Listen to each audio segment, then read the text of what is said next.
Girl sees blind millionaire abandoned on the highway. Then she does this. Comment what you thought of this story with a rating from 0 to 10 and tell me what city you're watching from. I really want to know if you like my story and get to know you better. So subscribe to my channel to support my work. I'm counting on your help. The interstate bus rumbled down the highway, connecting Riverton to other Ohio cities as Lily pressed her face against the fogged-up window. At 4 years old, her brown eyes captured every detail of the rapidly changing landscape, but it was the sudden movement on the shoulder that made her heart pound. A black luxury car had stopped abruptly, and from inside, a tall man was violently shoving another man out of the vehicle. "You're going to pay for everything you've done, Arthur," the voice shouted, echoing down the empty road. "Every life lost, every family destroyed. I hope you learn to live with the consequences." The man who was pushed stumbled onto the hot asphalt, his hands shaking uncontrollably as he tried to get his bearings. Lily watched in horror as she realized he couldn't see, his eyes moving without focus, lost. The car sped away violently, leaving a cloud of dust, and the man completely alone in the middle of nowhere. Arthur Vance, 52 years old, had just experienced the most humiliating moment of the last 2 years. Kneeling on the shoulder of the highway, he felt the scorching sun burning his skin through his torn dress shirt. His hands desperately searched for something familiar, any reference that would help him understand where he was. The blindness, a result of an industrial accident that had destroyed his life, made every second an eternity of despair. "Mr. Driver, stop the bus!" Lily cried, standing up from her seat with a determination that surprised the other passengers.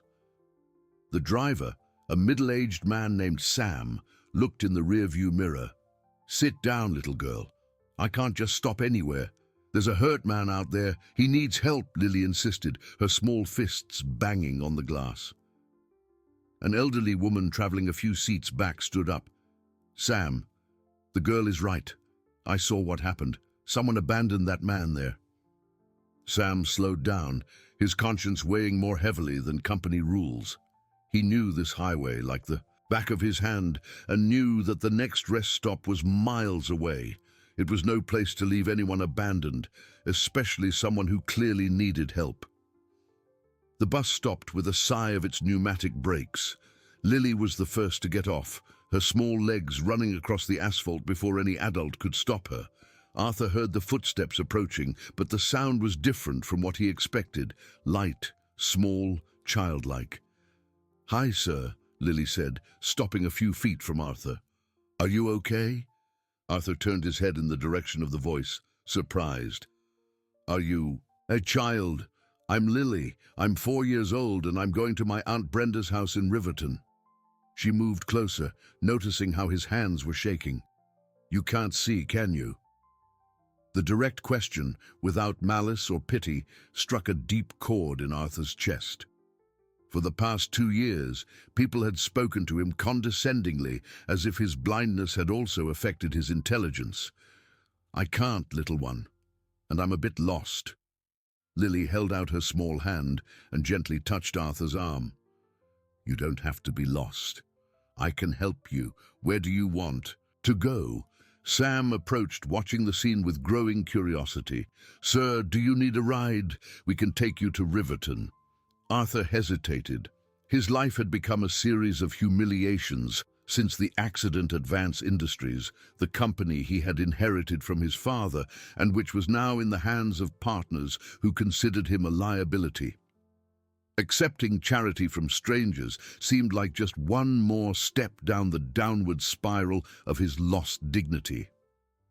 "Yes, he'll accept," Lily decided for him, holding his hand firmly. "My aunt lives in a tiny little house, but there's a sofa where you can rest."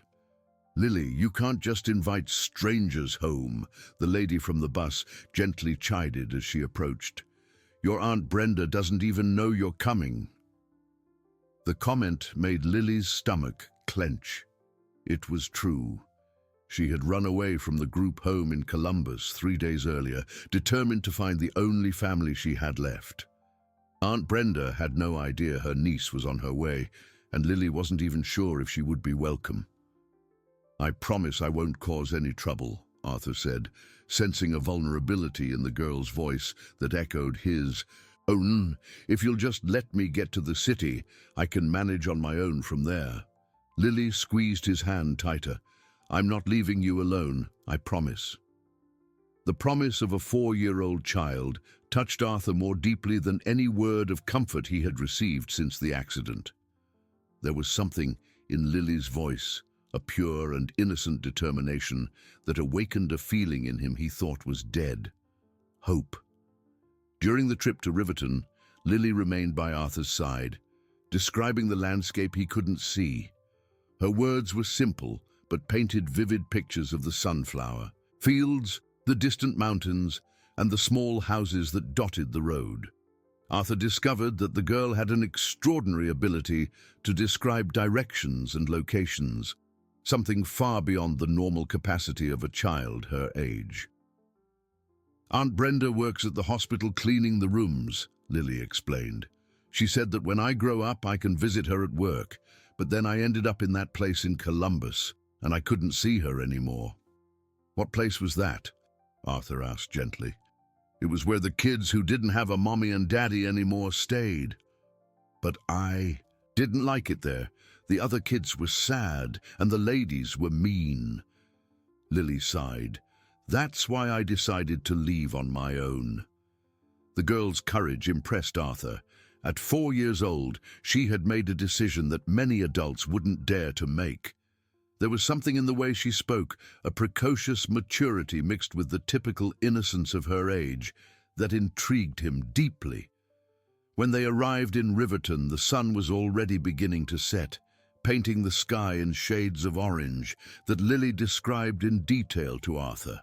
The small, welcoming town contrasted with the sense of abandonment he carried. Sam left them in the central square, wishing them both good luck. "Aunt Brenda's house is that way," Lily said, pointing in a direction Arthur couldn't see, "but she only gets back from work late at night." Arthur felt a tightness in his chest. The situation was getting more complicated than he had imagined. He was penniless, with nowhere to stay, depending on the kindness of a child who also seemed to be in a vulnerable situation. "Lily, maybe it's better if I find another place to spend the night," he said, trying. "To be responsible." "No!" the girl exclaimed, grabbing his arm with surprising strength. "I promised I wouldn't leave you alone, and I always keep my promises." At that moment, as they walked through the cobblestone streets of Riverton, neither of them knew they were about to embark on a journey that would test not only their ability to survive, but also their capacity to trust, love, and forgive. The encounter on the highway had been just the first step of a transformation that would change both their lives in ways they couldn't even imagine. Night was falling over the city when they finally reached Brenda's street, and Lily held Arthur's hand firmly, guiding him through the darkness that for him was permanent, but for her was just another obstacle to overcome. Brenda Smith came home at 8 in the evening with sore feet and her hospital uniform stained with disinfectant. At 41, her work routine as a cleaner at St. Vincent's Hospital had become tougher since she had to take extra shifts to pay the bills. The simple 2-bedroom house in the Maple Creek district was all she had managed to keep after her husband left, and every dollar saved made a difference. When she opened the peeling wooden gate, she found a scene that made her wonder if she was dreaming. Lily, her 4-year-old niece, was sitting on the porch next to a strange man, both sharing slices of bread the girl had gotten from their neighbor, Mrs. Carmen. "Lily?" Brenda whispered, letting her bag fall to the ground. "How did you get here?" The girl quickly stood up and ran into her aunt's arms. "Aunt Brenda, I ran away from that bad place and came to find you, and I brought Mr. Arthur with me because he was lost on the road." Arthur stood up with difficulty, his legs numb after hours of sitting on the porch. "Mom, I apologize for intruding on your home like this. The girl insisted I wait here. but I'll understand if you want me to leave." Brenda eyed the man with growing suspicion. His clothes, though wrinkled and dirty, were clearly expensive. The watch on his wrist, even scratched, seemed to be worth more than her 3-month salary. Something didn't add up in the story Lily had told on the way. "Lily, go inside now," Brenda ordered, keeping her eyes fixed on Arthur. "And you, sir, can you explain what you're really doing with a 4-year-old child?" "Auntie, don't be mean to him," Lily protested. "He didn't do anything wrong. Some bad men threw him out on the road and drove off." Arthur felt the weight of judgment in Brenda's voice and didn't blame her. He knew how strange the situation looked, a well-dressed, albeit disheveled man, accompanied by a child who had clearly run away from somewhere. "I can understand your suspicion," he said calmly. "I'm Arthur Vance, and I was on my way back from a business meeting when I was abandoned on the highway. Lily found me and offered help. If you prefer, I can look for a hotel in town." The name made Brenda hesitate. Vance was a well-known surname in the region, especially linked to industry. She vaguely remembered news about an accident at a local company, but couldn't immediately connect the dots. "There's no hotel in Riverton you can afford," she said dryly, "and even if there were, it's obvious you don't have any money." The cutting remark hit Arthur like a slap in the face. It was true. Over the past 2 years, his financial situation had deteriorated drastically. His partners had taken control of the company after the accident, claiming his blindness made him unfit to manage the business.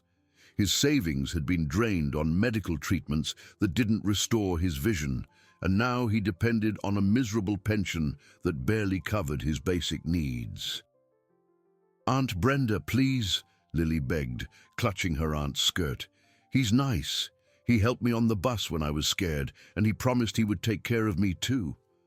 "Lily, you shouldn't have run away from the home," Brenda chided, kneeling to be at the girl's level. "The people there must be worried, looking for you." "No, they're not," Lily replied softly. "There were a lot of kids there, and the ladies barely knew my name. This is my real home." The girl's comment revealed a painful truth Brenda knew well.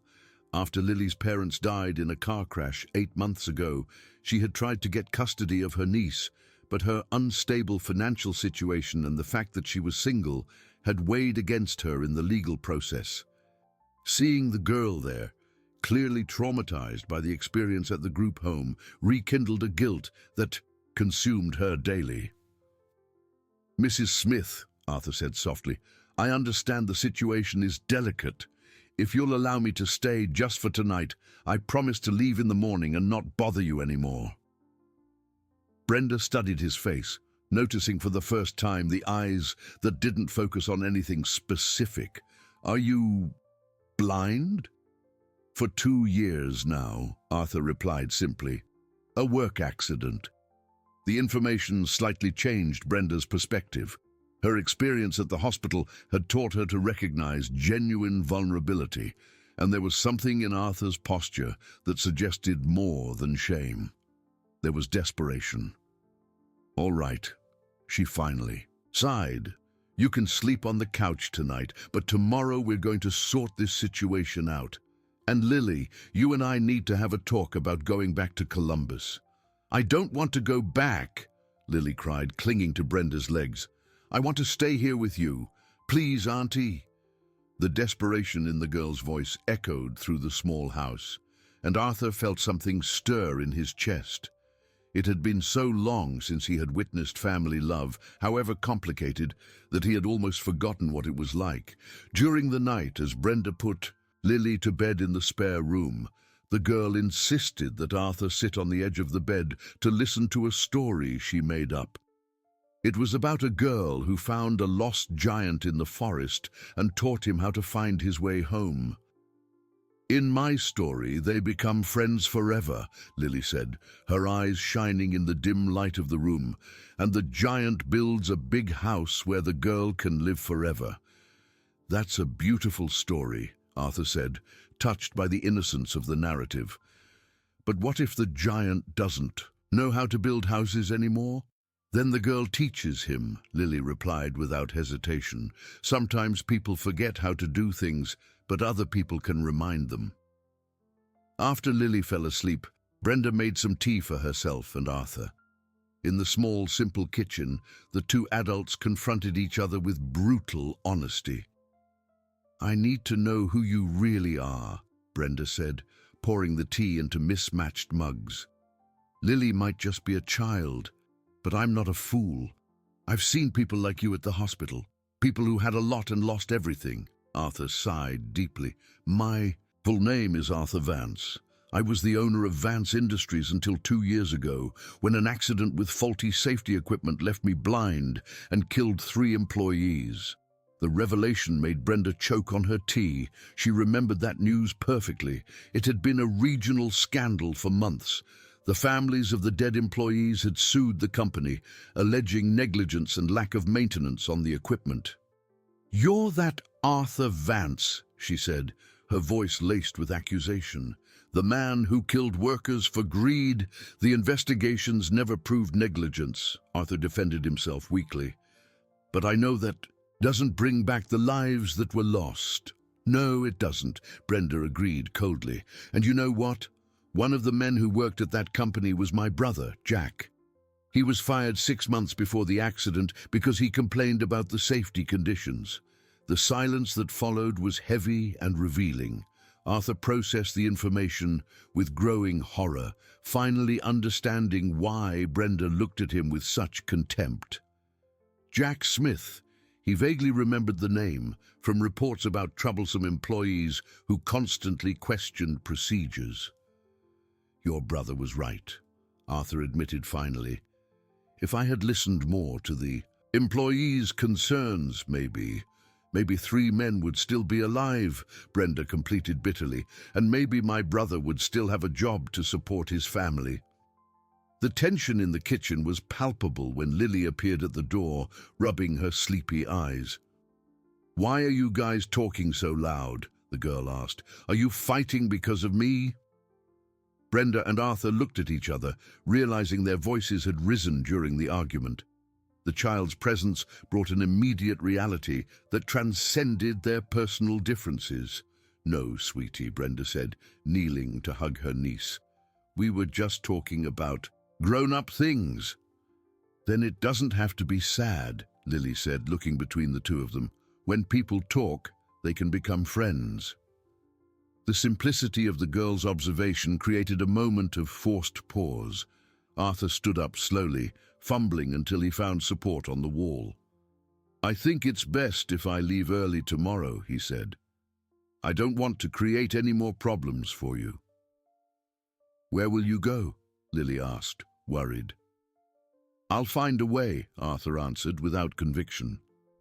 Brenda watched the interaction, noticing how Lily instinctively positioned herself between her and Arthur, as if the girl felt the need to protect them both. There was something in the way her niece looked at this man, a connection she didn't fully understand, but that was undeniably genuine. In the early hours of the morning, while Arthur tried to sleep on the uncomfortable couch, and Brenda lay awake, processing all the revelations, neither of them knew that fate had prepared a series of events that would make it impossible to simply go their separate ways.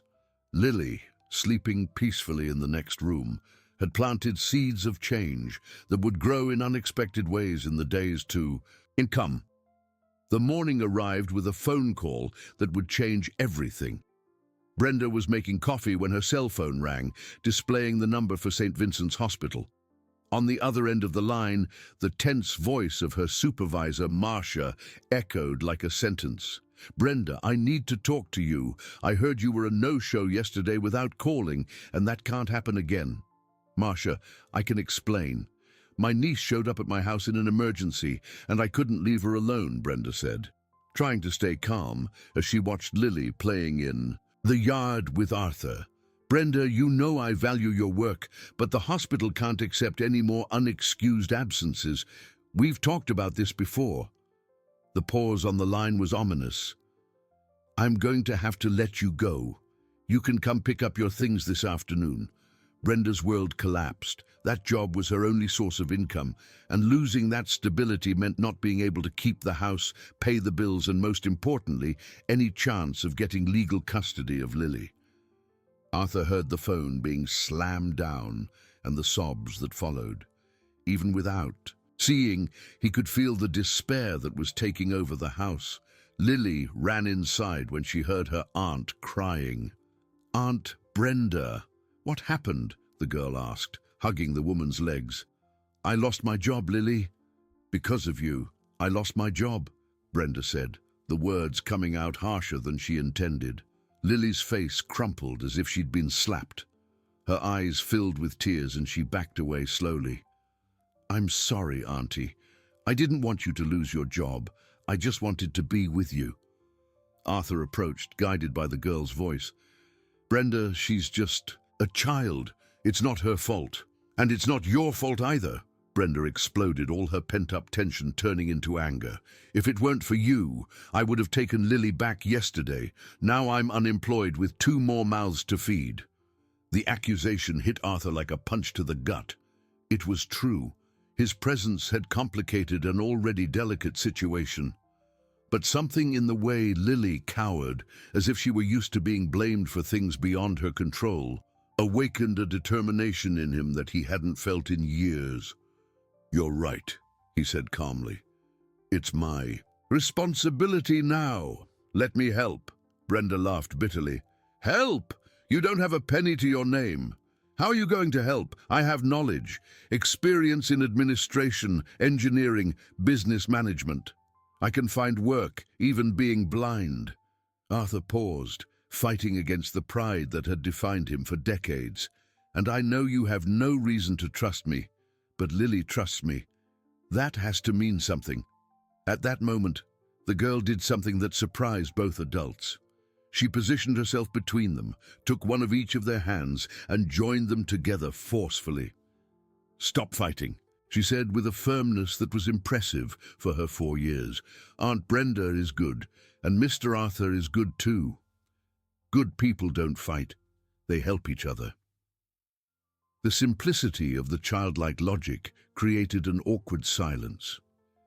Brenda looked at the small hands that joined hers with Arthur's, noticing how his hands trembled slightly, not from nervousness, but from the effort to maintain emotional control. It was then that Lily did something even more surprising. "Mr. Arthur, do you know how to count? Like big numbers?" "I do, yes." "Why?" "Because Aunt Brenda always gets nervous when she has to count the money for the bills. She says she's not good with numbers." Lily looked at her aunt with her big, innocent eyes. "If you help her with the numbers, maybe she can get a better job." The girl's observation revealed something Brenda had tried to hide. Her difficulty with math had always been a barrier in her professional life. At the hospital, she was limited to cleaning jobs precisely because she didn't feel confident enough for positions that required numerical skills. "Lily is right," Arthur said slowly. "I can help with that. And maybe, together, we can find a better solution for everyone." Brenda was about to refuse when she noticed something extraordinary happening. Lily had positioned herself next to Arthur and was whispering directions in his ear, 3 steps to the right, now 2 forward, guiding him with a precision that seemed impossible for a child her age. "How does she do that?" Brenda asked, fascinated. "I don't know," Arthur admitted, "but she has an incredible ability for spatial navigation. It's as if she can mentally map any environment." Indeed, Lily had a rare neurological condition that gave her extraordinary spatial perception abilities, but no one had diagnosed it. Yet for her, it was simply natural to know exactly where everything was, as if she possessed a permanently activated internal GPS. The demonstration of Lily's unique ability made Brenda reconsider the situation. Maybe there was more to the relationship between her niece and this man than she could initially comprehend. "All right," she said finally, "we'll try. But on one condition. You will look for a job today, and if you don't find anything within a week, you're gone." "I accept," Arthur replied immediately. And Brenda, thank you. In the following hours, something unexpected happened. Arthur, using his management experience, helped Brenda reorganize her household finances, discovering she was paying exorbitant amounts on several bills due to unfavorable contracts she had signed without fully understanding them. "You're paying $300 in unnecessary interest on the electricity bill alone," he explained, his hands running over the papers Brenda read aloud. "With a few phone calls, I can renegotiate that." Meanwhile, Lily demonstrated more of her special ability, organizing the documents into perfectly aligned stacks and memorizing where each paper was located. It was as if she could create mental maps of inanimate objects too. "Aunt Brenda," Lily said suddenly, "there's a man in the house across the street who keeps looking over here. He has an angry face." Brenda looked out the window and saw Edward Vance, a man of about 50, standing across the street, watching the house with a hostile expression. She didn't know who he was, but something in his posture suggested danger. "Arthur," she said quietly, "someone is watching us." A middle-aged man, tall with graying hair. Arthur's face turned pale. "Describe him better. Is he wearing a dark suit? Does he have a small scar on his chin?" "Yes, how do you know? That's my brother, Edward." Arthur's voice came out tense. "He's the one who abandoned me on the highway yesterday." The revelation created a palpable atmosphere of tension in the house. Brenda felt a chill run down her spine as she realized the situation was more complex and potentially dangerous than she had imagined. "Why would your own brother do that to you?" she asked. "Because he believes I'm responsible for the family's ruin. When I lost control of the company, the shares he owned became worthless. Edward blames my negligence for the destruction of the family's wealth." Lily, who had overheard the IKEA conversation, approached the window. "He looks very angry. Why do brothers get angry with each other?" "Sometimes families hurt each other," Arthur explained sadly. "And when the pain is too great, people do bad things. But it hurts a lot when family is mean to you," Lily said, her voice revealing a painful understanding of complicated family reality. At that moment, Edward crossed the street and knocked forcefully on the door. Brenda hesitated, but decided to answer, keeping the security chain on. "Good afternoon. I'm looking for my brother Arthur. I have information that he is here." "And what if?" "He is," Brenda replied defensively. "Then it's my duty to warn you that he is dangerous. He lost everything due to incompetence and now lives by preying on the kindness of innocent people." Edward looked into the house, managing to partially see Lily. Especially when children are involved, the accusation made Brenda's blood boil. Regardless of her conflicting feelings about Arthur, no one would threaten her niece in her own home. "Thank you for your concern, but I can take care of my own family," she said, firmly closing the door. Edward remained outside for a few more minutes before leaving, but his presence had changed the dynamic of the situation. Now it wasn't just about three people trying to survive together. There were external forces threatening to destroy the fragile alliance they were building. "He'll be back," Arthur said grimly. "Edward never gives up when he wants something." "What does he want?" Brenda asked. "Revenge. He wants to see me completely destroyed, and he won't stop until he gets it." Lily came over and held Arthur's hand. "I won't let him hurt you," she said with fierce determination. "You're my friend now. The promise of protection from a 4-year-old child should have been touching and harmless, but there was something in Lily's voice that made both Brenda and Arthur believe she was serious, and that, somehow, inexplicably, she had the power to keep that promise. 3 weeks had passed since Edward had appeared at Brenda's door, and life in the small house in the Maple Creek district had found an unexpected rhythm. Arthur had found a job as a financial consultant at a local credit union, using his experience to help small business owners organize their finances.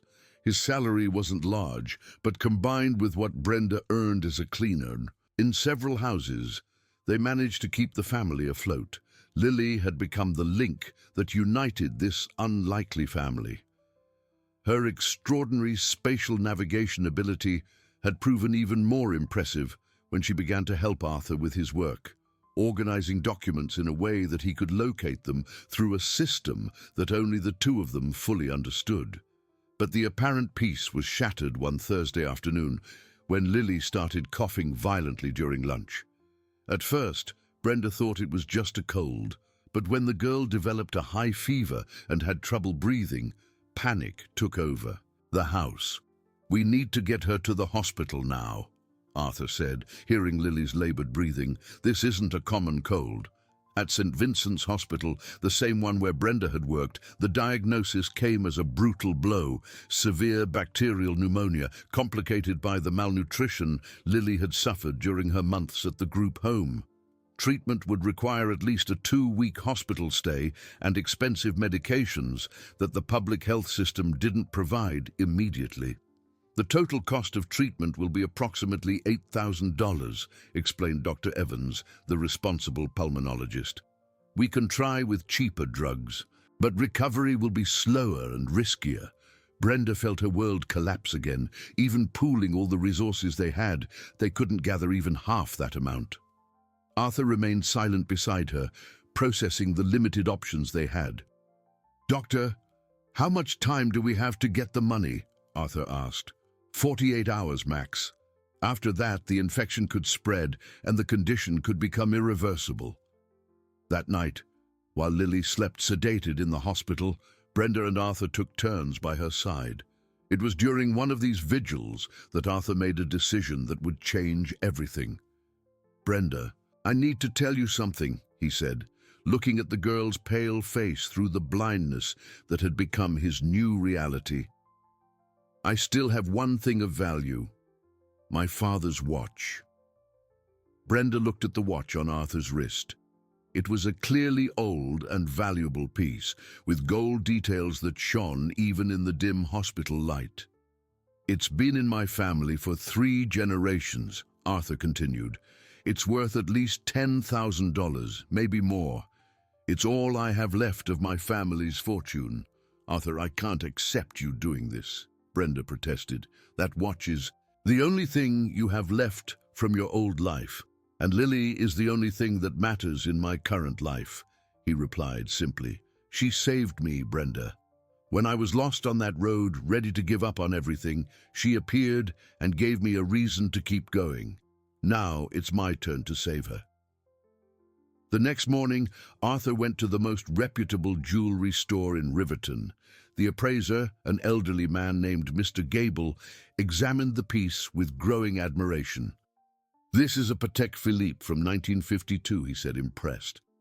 "A very rare piece. I can offer you $12,000 for it." Arthur felt a physical pain as he took the watch off his wrist. It was like severing the last thread that connected him to the man he had been before the accident. But when he thought of Lily's smile, of the way she called him Mr. Arthur with genuine affection, he knew he was making the right choice. When he returned to the hospital with the money, he found a scene he didn't expect. Edward was in the reception, talking intensely with an administration employee. Noticing his brother's presence, he approached with an expression that mixed triumph and malice. "Arthur, what a coincidence to see you here," Edward said with false cordiality. "I heard the girl is sick." "What a shame." "What do you want, Edward?" Arthur asked, trying to get past his brother to reach Lily's room. "Actually, I've come with some interesting news. Remember your old partner, Marcus Thorne? He's very eager to talk to you." The name made Arthur's blood run cold. Marcus had been his minority partner in the industry, and after the accident, he had taken full control of the company.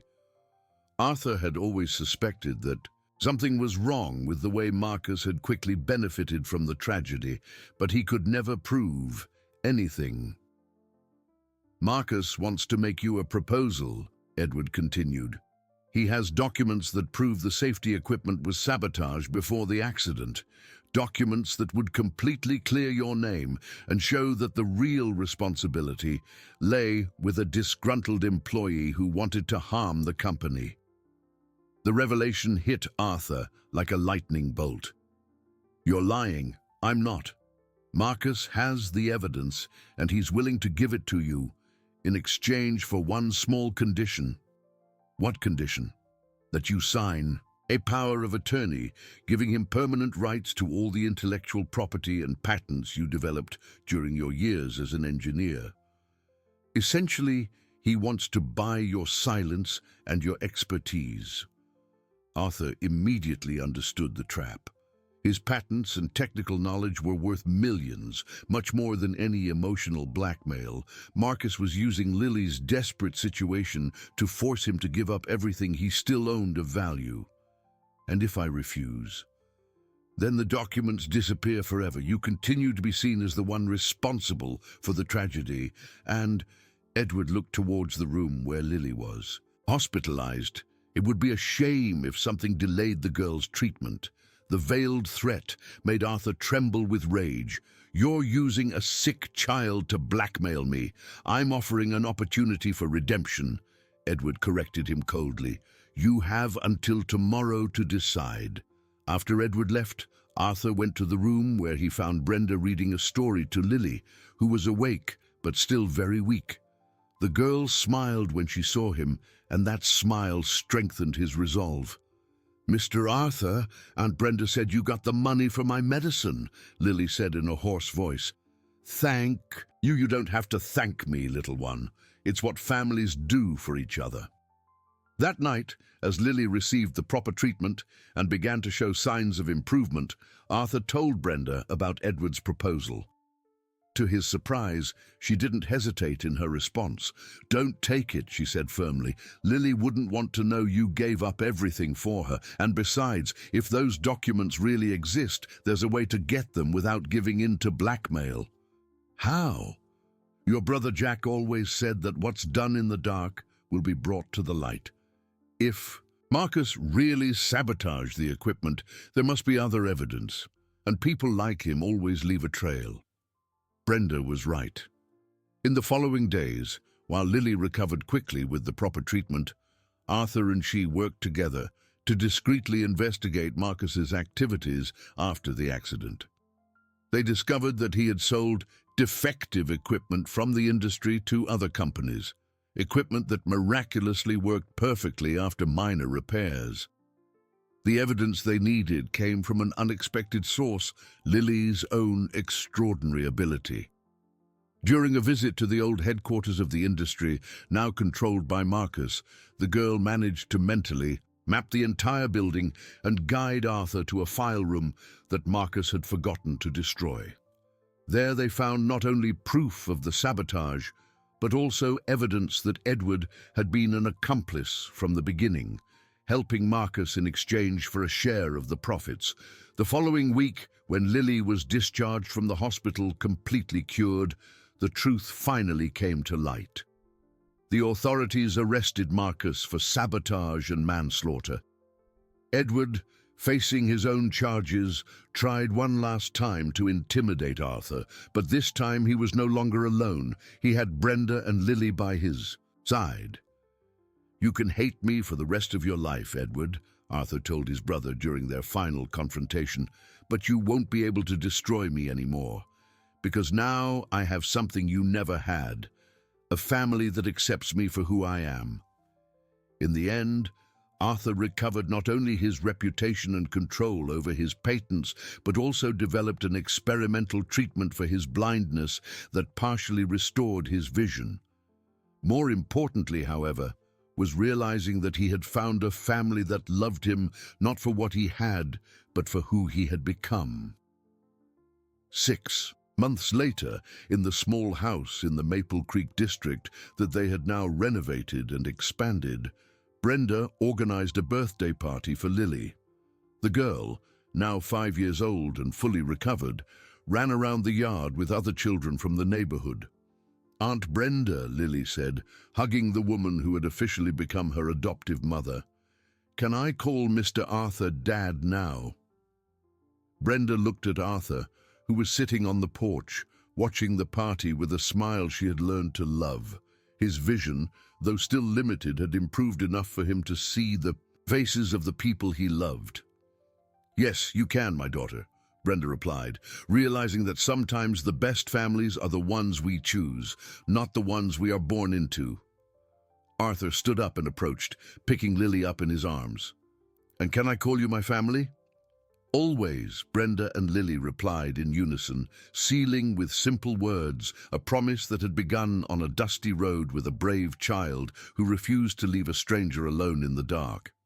If you liked this video, please subscribe to my channel. I promise to bring videos every day that will make your life happier. Comment what you thought of my story with a rating from 0 to 10, and thank you very much.